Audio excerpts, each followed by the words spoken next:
જંગલ કેરા પ્રાણીઓની છુક છુક ગાડી જાય. જંગલ કેરા પ્રાણીઓની છુક છુક ગાડી જાય.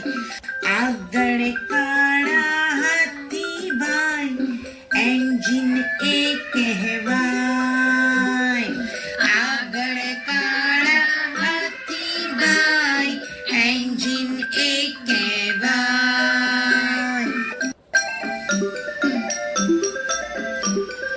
વાઘ અને સિંહ એના ડબ્બા થઈ જોડાય. વાઘ